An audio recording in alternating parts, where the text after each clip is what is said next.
Welcome back to Shit My Pastor Said, the podcast where we talk about all the shit those pastors have said. My name's Kris. I'm Dano. Hey. Today's episode, we got my good buddy Kyle Marxhausen, who has a wildly insane, maybe not as insane to those of us who came from the charismatic past.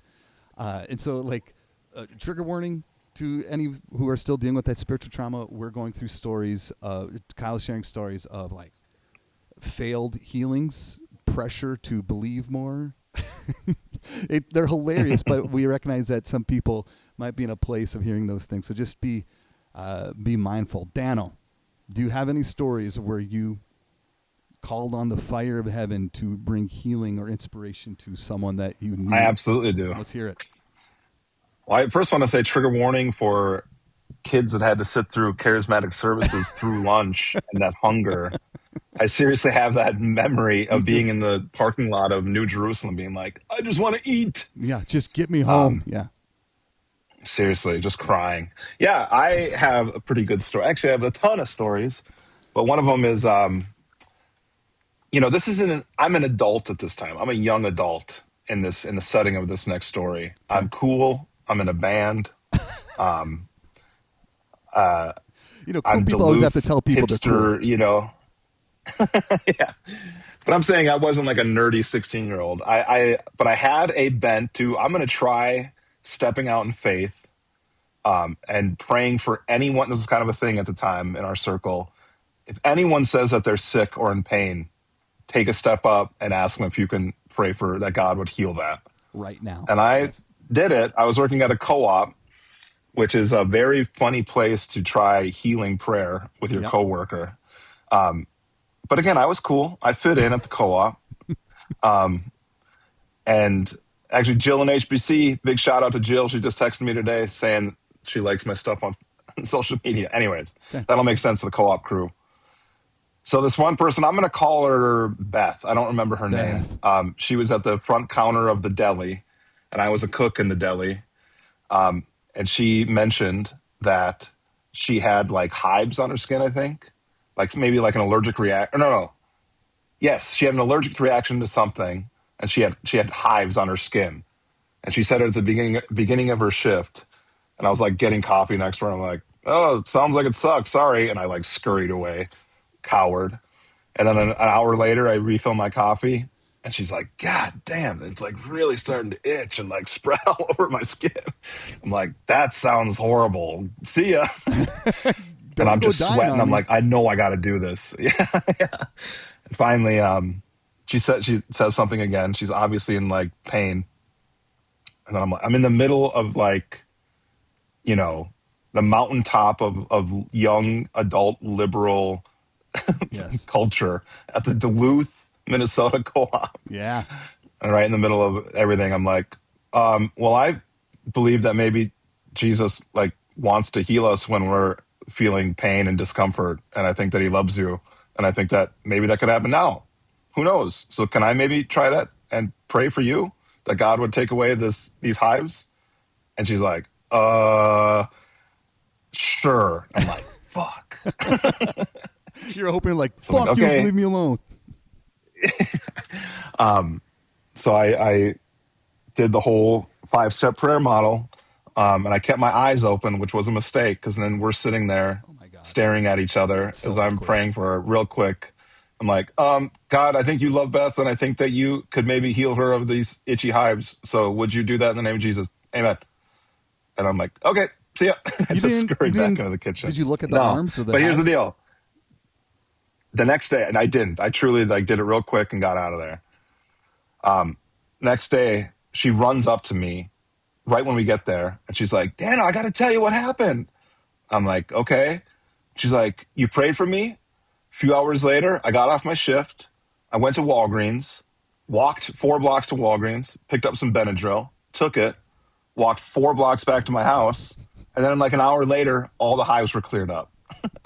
I'm like, are you messing with me? I thought she's fucking with me.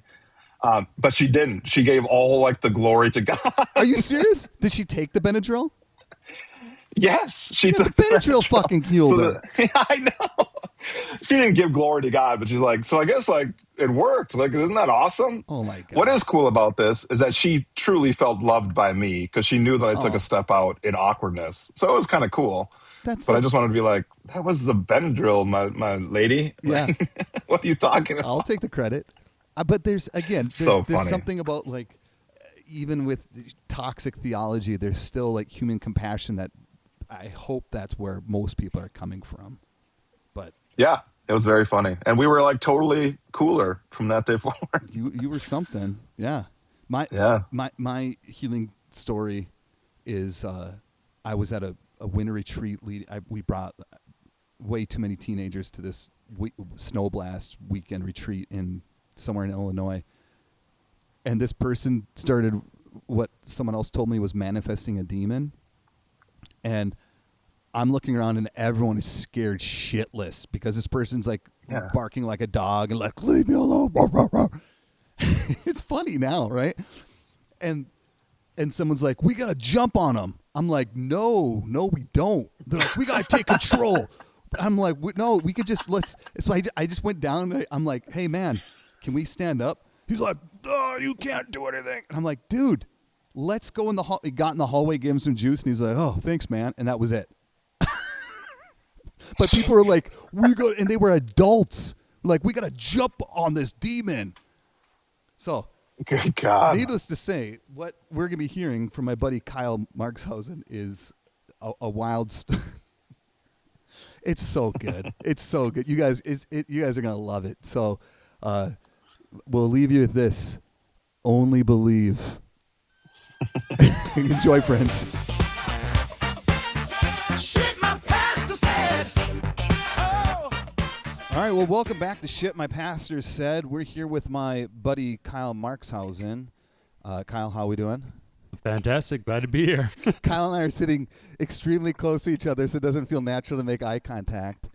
But Kyle is a friend of mine that I met, right when I moved into ESCO. Kyle once gave a message at our church where basically all he did was talk about playing sad emo songs in like 8th grade. And that's what all I remember. Yeah, Bridge Over Troubled Water. That's what it was. Yeah. But Kyle and I go back. We're both sober, right? I don't want to break news. Yeah, 5 years for me. Yeah, that's awesome. I love that, man. I actually like sitting this close to you. And Dano, you still there? Yep. All right, great. Here. Adding to the conversation. How we doing? Okay, sorry. I'm not sober yet. But I feel good. Okay, Kyle. So Kyle has one hell of a story. It's so rich. Yeah. But before we do that, Kyle, why don't you tell us a little bit about give us some background to the story. Like, what was like your spiritual upbringing? What was that like? Yeah, I'm a pastor's kid. So shout out to the pastor's kids around here. Interestingly, my first 10 or 11 years of life were pretty normal. My dad normal, yeah. Heavy quotes there. That's a heavy word on this podcast. My dad was a Missouri Synod Lutheran Church pastor, and I grew up in small town Minnesota, where like that type of church is more like a social gathering for the community. So yeah, like pretty normal. I enjoyed it. I liked it. When I was 11. Got caught a little overclumped on that 11 age. Wow. We can Big year. We'll edit that out. Don't worry. Thank you. Yeah, when I was 11, we moved to the cities. And my dad went on a weekend leadership conference to LA, and he left as a Missouri Synod Lutheran pastor, and he returned as a speaking in tongues charismatic Pentecostalist. I didn't know this. Yeah. Whoa. Yeah, in one weekend. Fateful weekend. The Lord is one hell of a drug, right? Yeah. So, it was 8 or 9 months later, and he was removed from the Lutheran Church. What? Yeah. You've never shared this with me. Wow. Yeah, big time stuff. Okay. And from there, We call that defrocking, by the way. Is that what it's That's like? literally when you're removed of your credentials. It's called defrocking. I did not know that. Missouri Synod loves to defrock Yes, people. they do. Oh yeah, a good defrocking feels good for leadership. Keep going.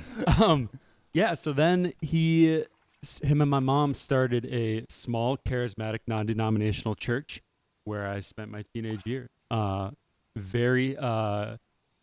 The best way to describe it here, a couple evangelical references here. If anyone knows of the youth movement, Acquire the Fire. Yes, I do. Oh yeah, we've talked about it. Dano has some really hurt feelings about that. Oh, yeah. we all do.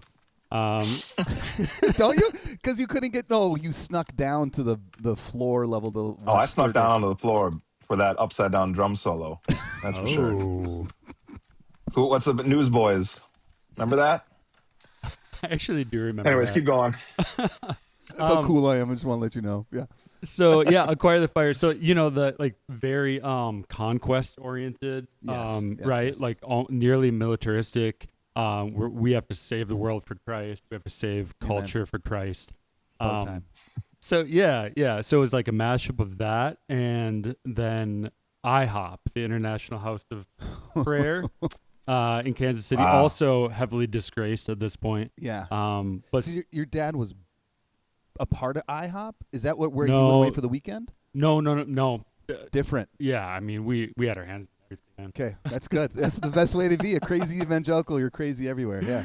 But our church was like a mashup of those two things. So, and the IHOP component, heavy on the idea of prophecy, miracles, healings, long prayer services. So, as a teenager, I would not have considered myself a true believer. But definitely, my parents were the pastors at the time. I was in there. When you say you wouldn't consider yourself a true believer, as in like your standards or the standards put by the church that you're a part of? It's a good question. I think I was a skeptical, fairly rebellious teenager.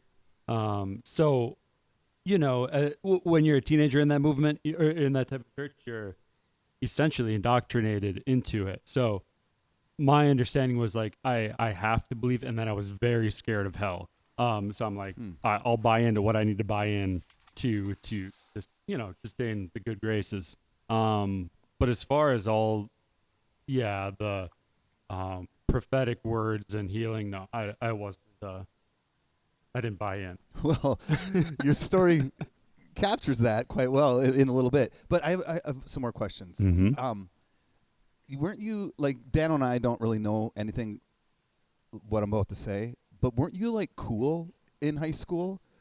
Because you were, like, the basketball star.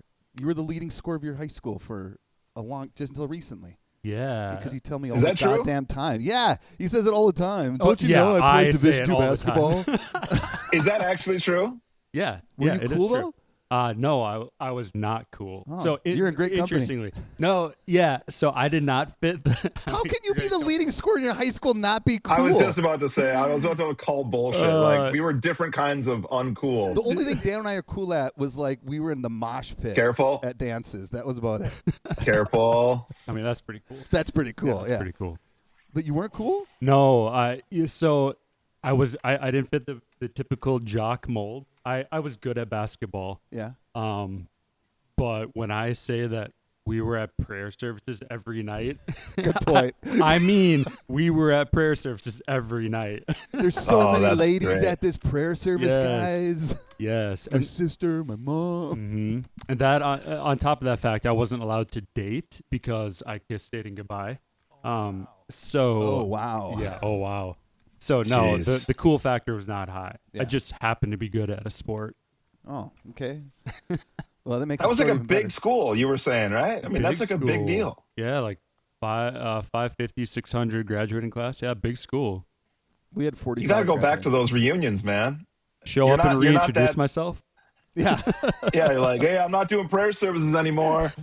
Am I cool now? I can Who finally wants get to the do glory I shots? deserve. I'm out, guys. And the guy who just broke, someone just broke your scoring record like right after COVID, right? Yeah, 'Cause I 2022. A good friend of mine. He's Bullshit. the leading scorer over at UMD right now. He's a stud. Oh, I forgot about that. Let's get him on the pod. Yeah. Talk shit about you. He's the nicest young man. He I'll invite him. Yeah, that'd be great.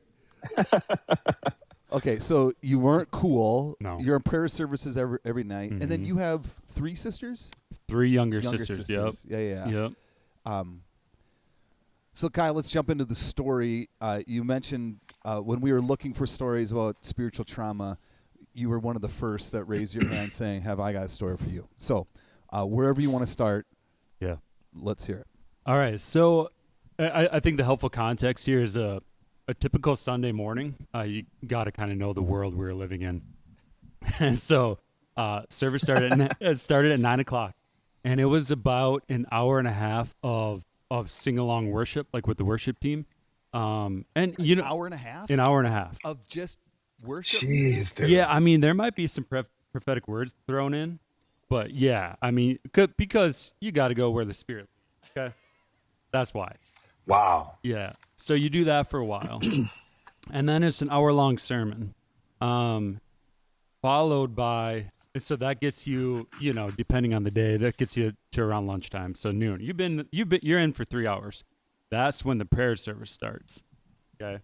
So there's a prayer team, altar call, prophetic words, and so that depending on what God is wanting to do on any given day, is going to go from 1. We're wrapping up either 1 p.m. anywhere to 3 p.m. Okay. So that's the kind of day we're in here. Yeah. That's No intense. lunch? No lunch provided? No, lunch is after. Priorities, Dano.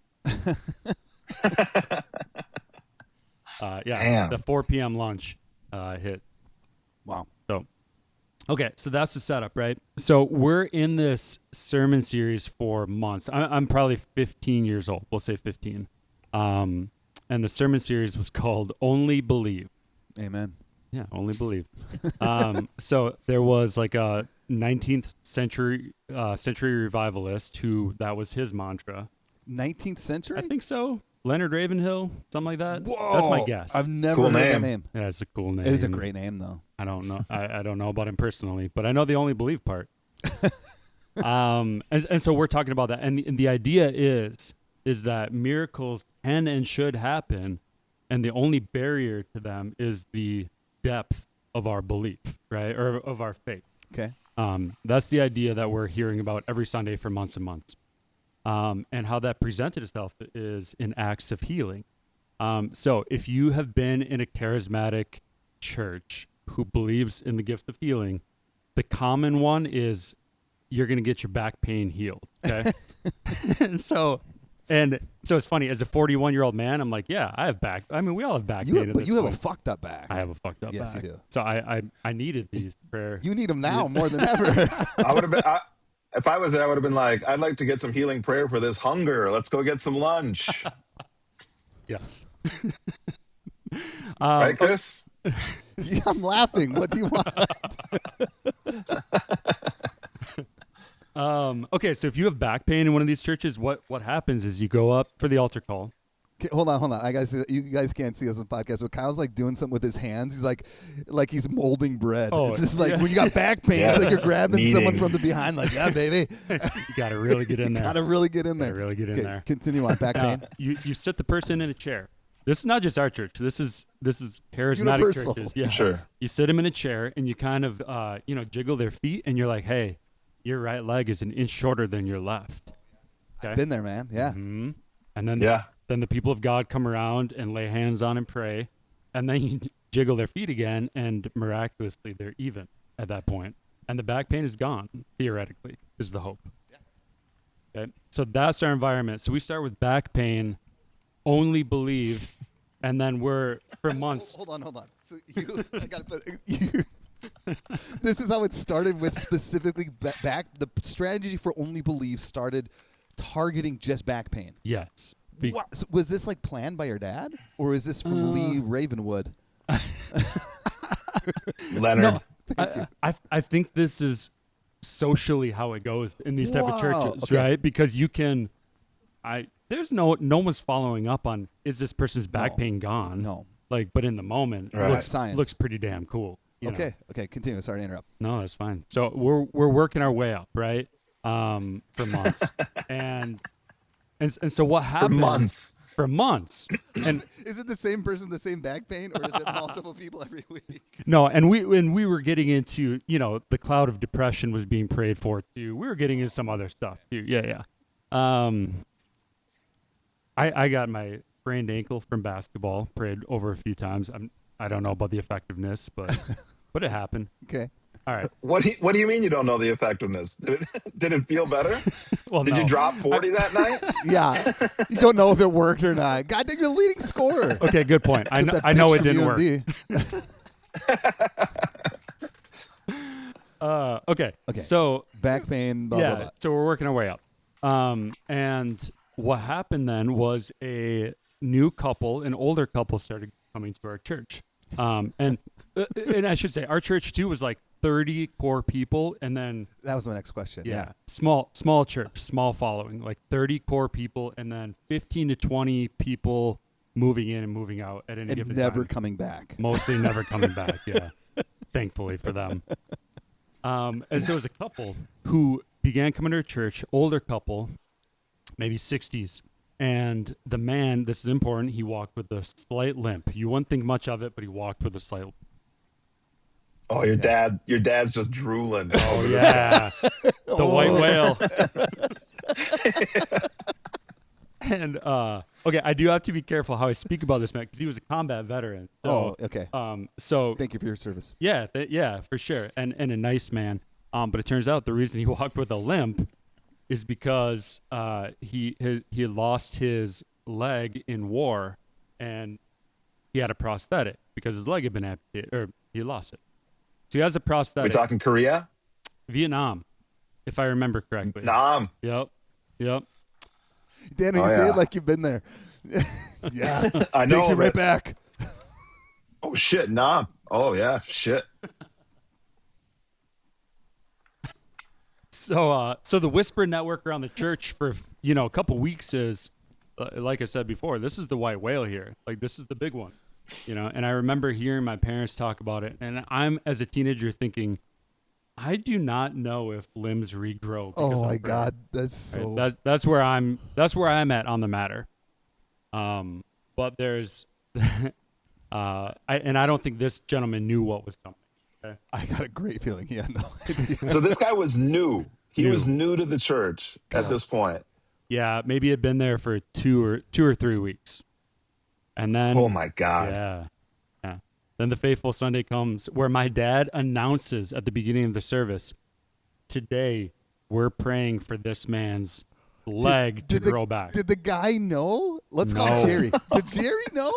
I like that we're calling him Jerry. Jerry, why That's not? my father-in-law. I knew that. That's probably why. Who Kris knows. Yeah. I love it. Yeah, no, Jerry, I'm sure did not know about this.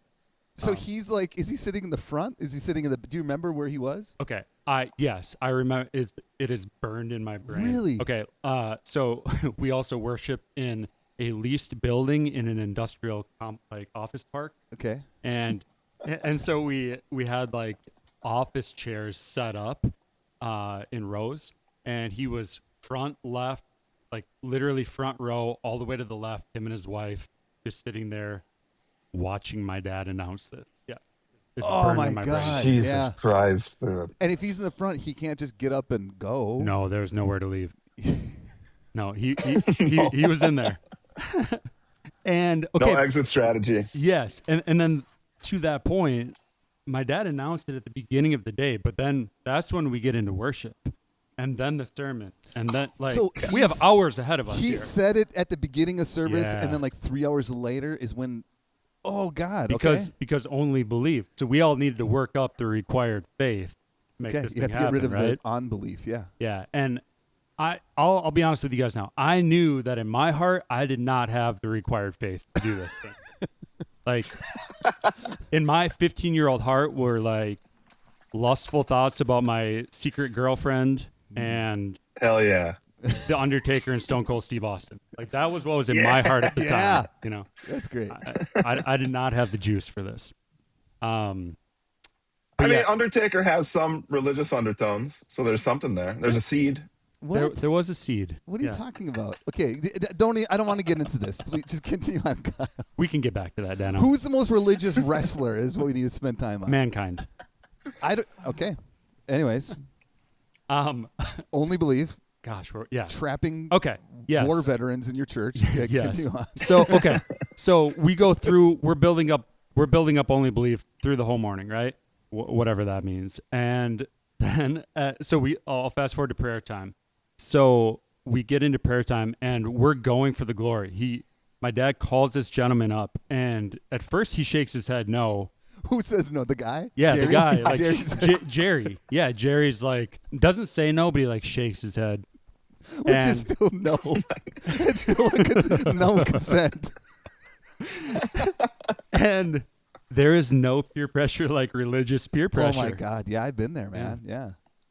So they set up a chair for this man up front, and he sits down, and the prayer team gathers around, and they start praying for him. Okay.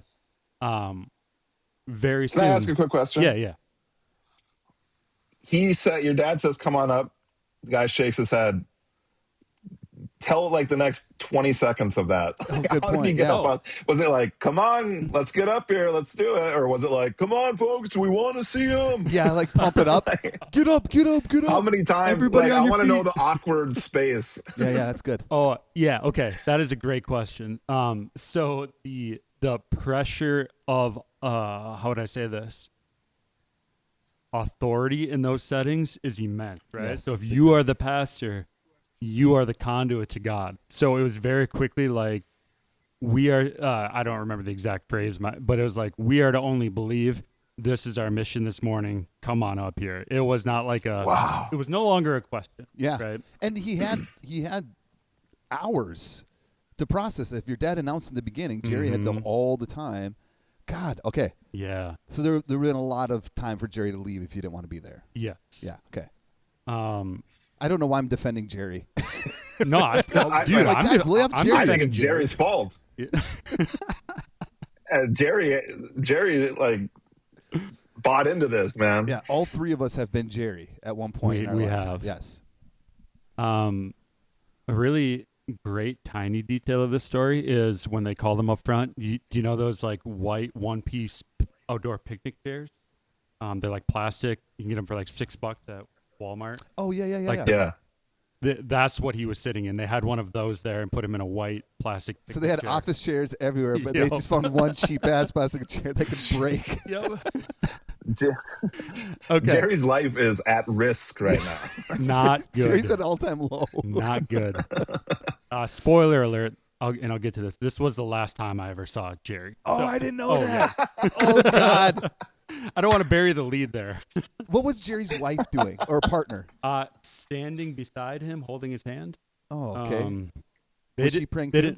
didn't. Being prayed for. They did not give her a chair though. She did not have. She was standing beside That's him. so weird. Oh yeah. Okay, this yeah. is great. Very weird. Okay, so they're praying for him, speaking in tongues. A lot of stuff is happening. The worship team is playing, and it becomes clear that more faith is needed. Yeah, only belief. Yep. So it is announced. Everyone, like I'm still sitting back in my chair, and there's like 20 of us back there, and we're asked to come forward. I do not go. Okay. I knew I didn't have the juice for this. I had a lot of questions. But other people go up. They're laying their hands on Jerry, and still nothing's happened. So it's at that point, there were like 3 people left in the seats, and I'm one of them. And my dad looks at me from the front into the microphone and goes, "We need everyone to believe." And so everyone needs to come up here. Hey, who are the other 2? Like, not their names, but what's the story on them? I think one of my sisters. Oh, they were there too. Oh yeah, Of yeah, course. they were all there. Yeah. I don't remember. I know someone else trudged up. Oh fuck, you got my name. Yeah. A slow death walk up.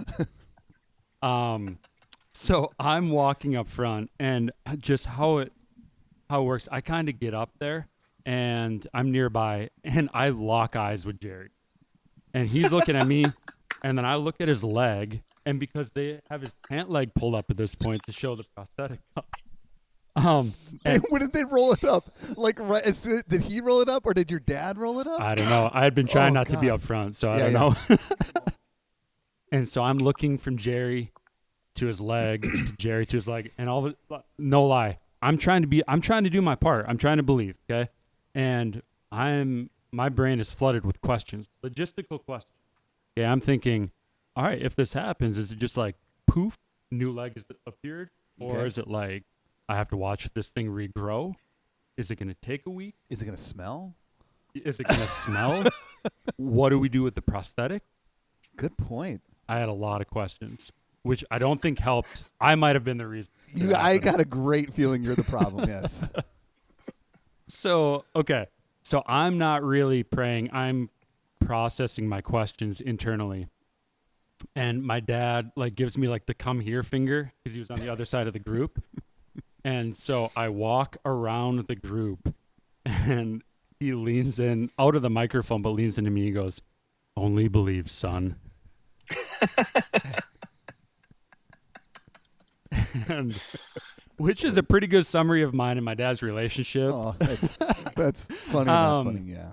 So I get to the other side, and at that point, if you've ever been in a charismatic church, you've maybe heard people speak in tongues. I was supposed to do that, so I throw out some shamalahamlas. Yeah. I'm doing my best. I'm going. I'm trying to contribute, also because I'm trying to get home. Yeah, I'm like, we got to get Trying to this get show on the lunch. road. Trying to get lunch, man.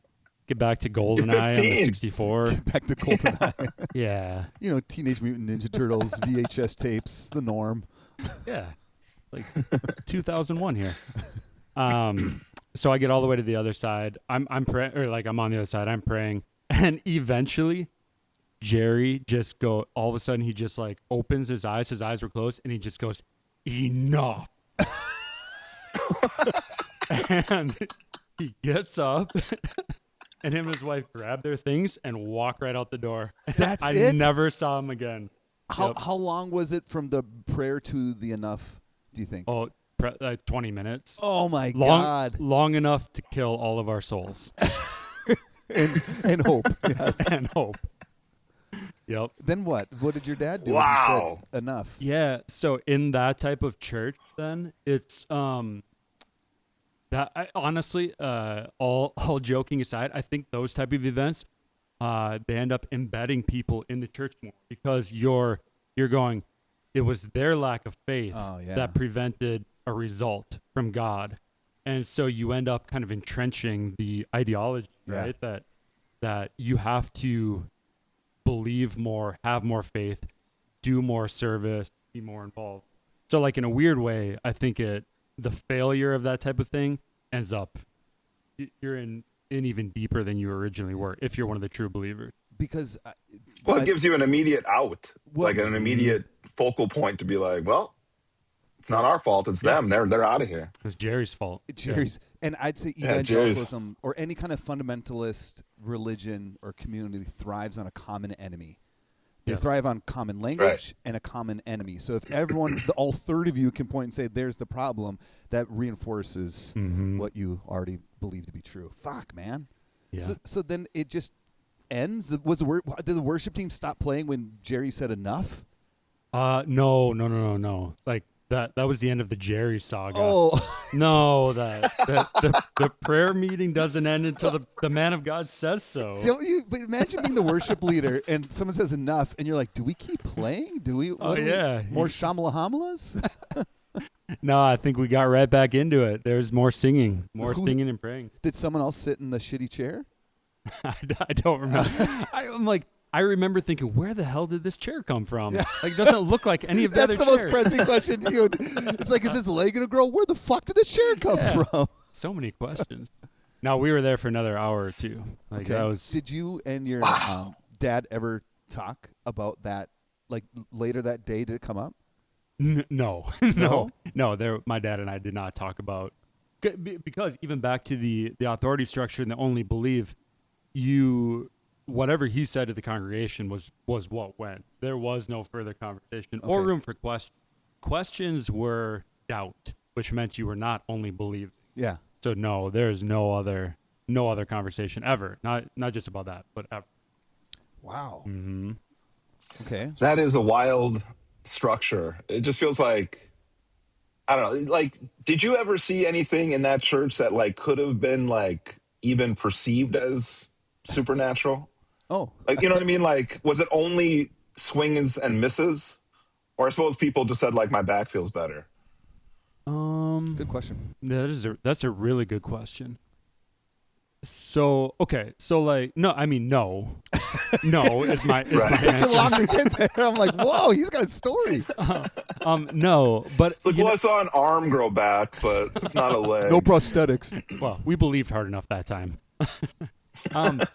No, but my pause was this is like there are things that happen in those type of environments, and I should say especially in the early 2000s, there were many churches like that. Yeah. Like we were not isolated Yeah. or alone. And this For is sure.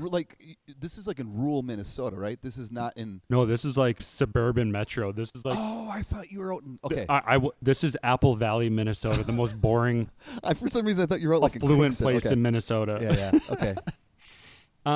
No, but my pause was it is interesting that like things that have very rational explanations are then kind of co-opted to explain the supernatural. Yeah. And so like one of the things that would happen were like our core group of members was actually very pretty wealthy, like a small business owner, like a VP of a tech company, a couple entrepreneurs, like they had money. And so one of the things that would happen was like people would pray like for financial, like we have a financial struggle. We need a miracle here. And then lo and behold, for that person, as long as they kept coming to the church, like literally a $10,000 check would show up. Whoa. And the explanation was, well, this is supernatural. God heard our prayer. And when you're kind of in the environment, you take it as that, right? And then meanwhile, I'm like, Hey, what's the yeah.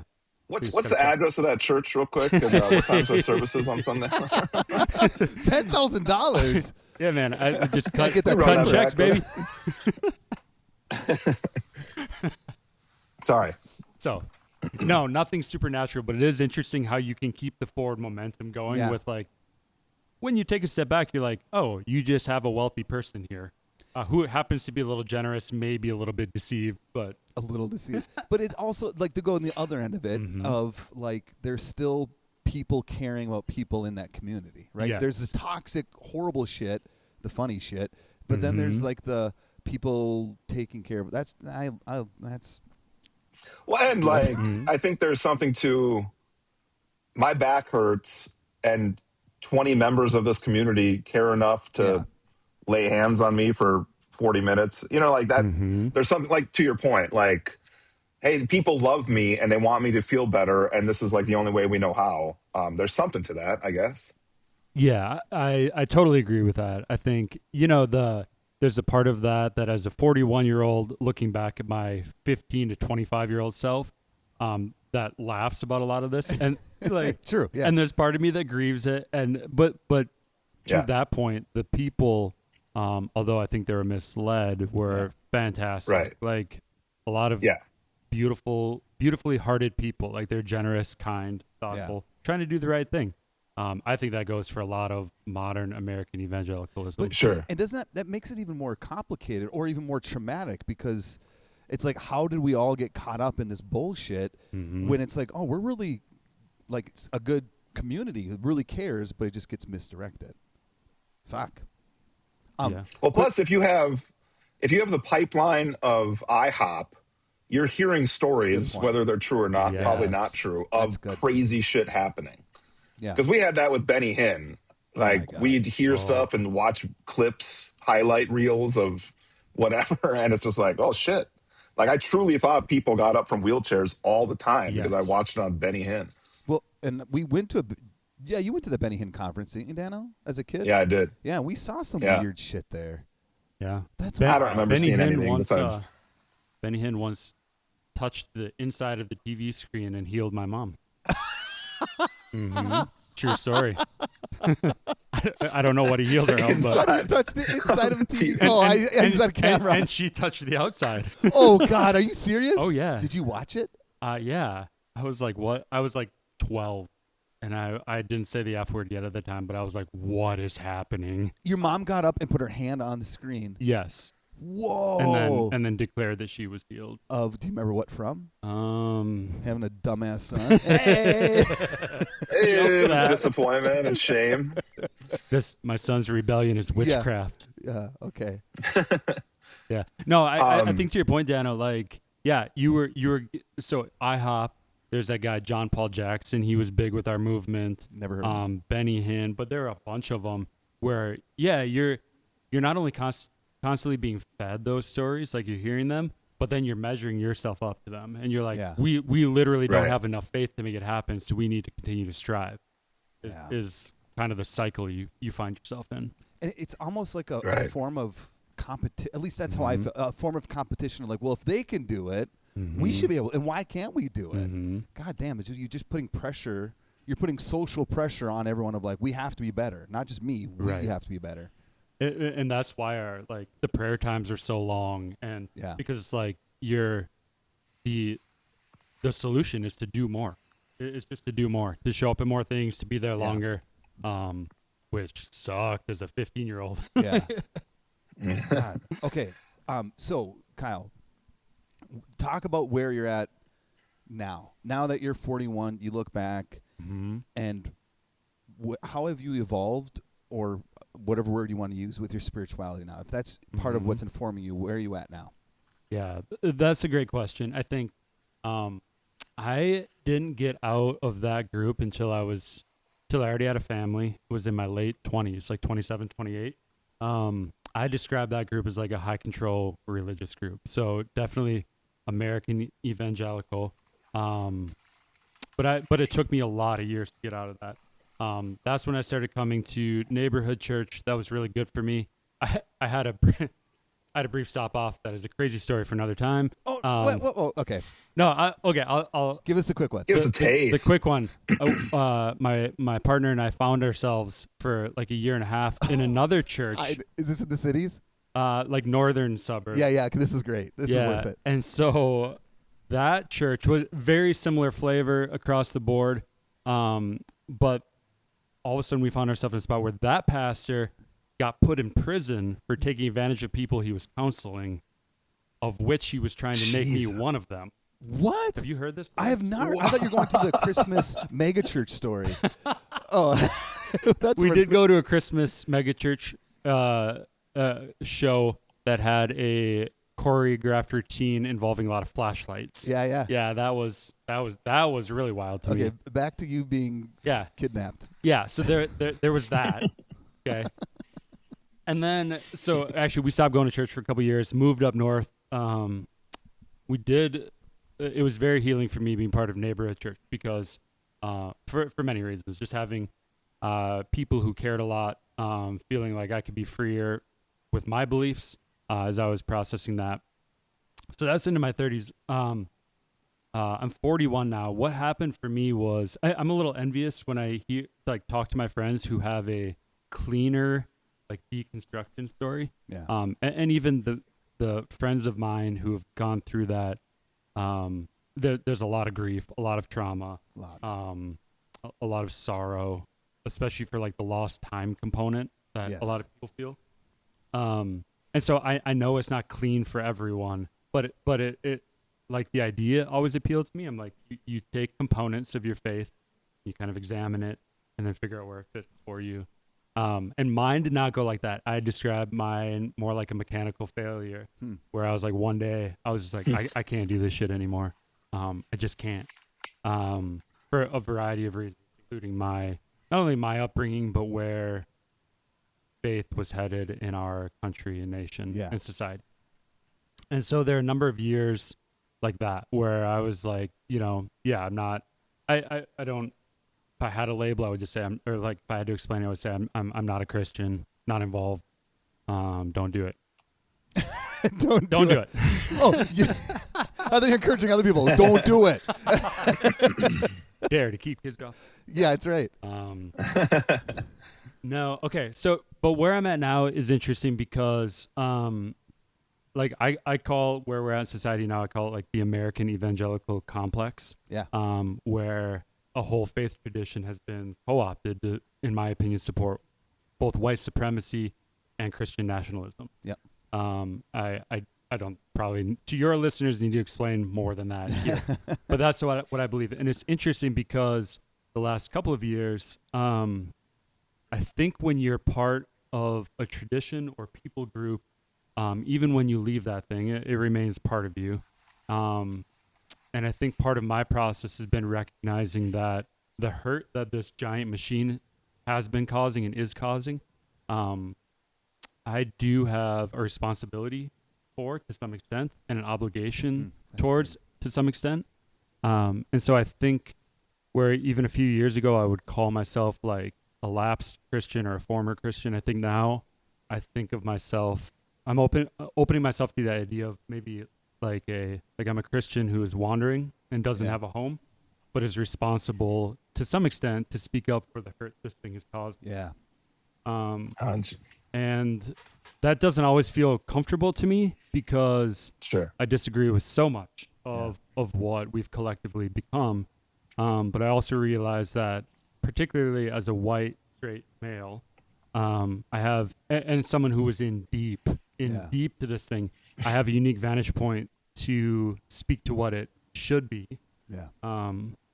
Like when I read the Sermon on the Mount, which like that is still revolutionary and powerful to me. We're talking about blessed are the poor in spirit, for there's the kingdom of heaven, right? Like that type of stuff still strikes me now, even though I might not believe in all the tenets of Christianity. Yeah. And that doesn't look like anything that the American evangelical complex is bulldozing people for. So I think that's where I'm at now. One of my really dear friends who is also a pastor's kid, we went to high school together. We stay in close touch, and he's ahead of me on this journey. And it was a couple months ago that it was the first time we ended a conversation. Usually we just say, love you, talk to you soon. Yeah. Later. And he said, Kyle, I love you. God bless you. I'll be praying for you. And I was like, what the fuck? Like dude, I thought we were out of this, man.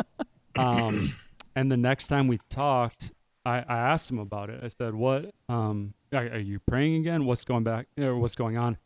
And he was like, I'm trying to not dismiss parts of myself that help me feel like I'm connected to the universe and to people. And so he goes, praying doesn't feel like what it used to be for me or what I was told it should be, but it does feel good. Sure. And I'm not willing to let them take it from me. Oh, I love that. Yeah. Yeah, that's cool. And so I do not pray right now, but I'm trying to learn from that example of like, there's a lot that's been taken that is beautiful, and maybe I'm not willing to just give that up so easy anymore. Yeah. I love that. That's great, man. It's like the idea of all the shit that got corrupted, right? Mm-hmm. Is there something beautiful or something good, or you can use the word true maybe, that former version of yourself found a belonging to as you deconstructed? Like, can I revisit some of those practices? Mm-hmm. Ooh, I like that. Yeah, it's been helpful for me. I feel, and I'd like to hear your thought, Dano, on this too, but I'm still a Christian, and I feel very similar. Is like anytime I thought of like, hey, I don't want to be identified with all these dipshits anymore, and I just felt like, can I take that jacket off? I feel like even as a pastor, there has to be some more voices that aren't just mainline churches who are badass, but I feel like even at neighborhood, like I feel some, I don't know if it's responsibility, but I feel like I want to tell. I want to tell to my kids, I want to tell a better story of what spirituality or Christianity can be. And I feel like, well, what about other people's kids? Like, I want something better for them. So that responsibility it doesn't feel right now. It doesn't feel bad. It feels, I enjoy that responsibility. Yeah. Fuck. Yeah. I think that. Yeah, that's good. I think that kid component is interesting too. Yeah. So even as I'm saying, like, I'm reorienting myself to the idea of what this faith tradition means in my life. I have 4 kids, age 17 to 11. And they grew up in a biased household. Like we've told some stories. Yeah. But also like they've experienced Christianity out in the world. It has not felt good to them. Yeah. It's felt really bad to them. It's felt scary to them.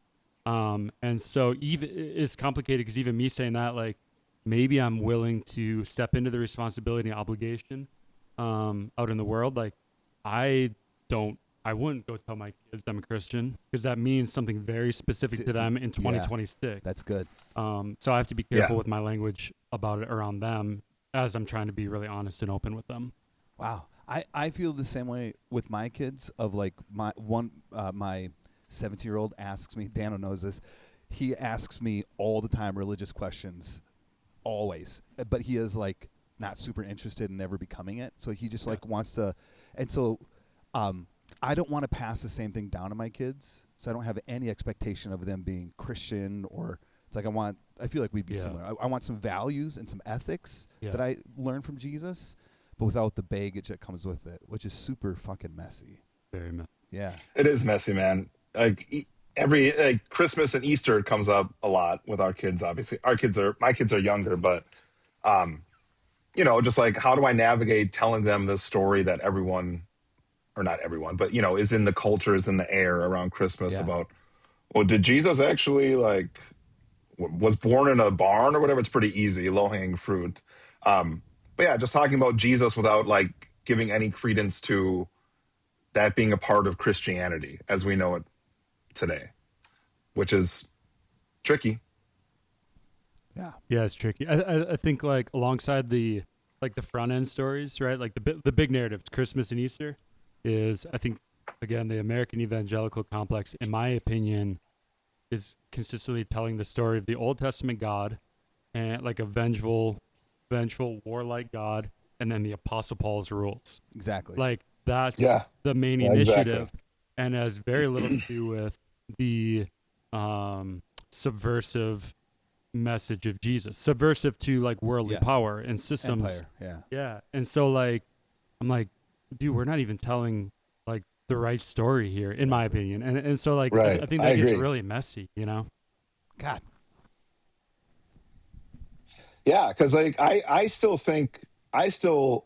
take with me to your point of like I had a role in this, but what still feels good, what still works for me, and like so much of what I learned about Jesus that a lot of it I've been yelled at by pastors that I'm focusing on the wrong things. I'm like, we're just talking about loving your enemy. It seems how dare you? Like what does that actually like look like? And don't even get us started on like who's the stranger and who's the foreigner in our land and what to do with them. That's pretty pertinent these last few weeks. But well, Kyle, that was awesome, man. Thanks so much for coming on the pod. Super funny. I wish we could get more into the differences between Missouri Synod lunches and Apple Valley small Pentecostal lunches. I want to get a follow-up with Jerry, if we could.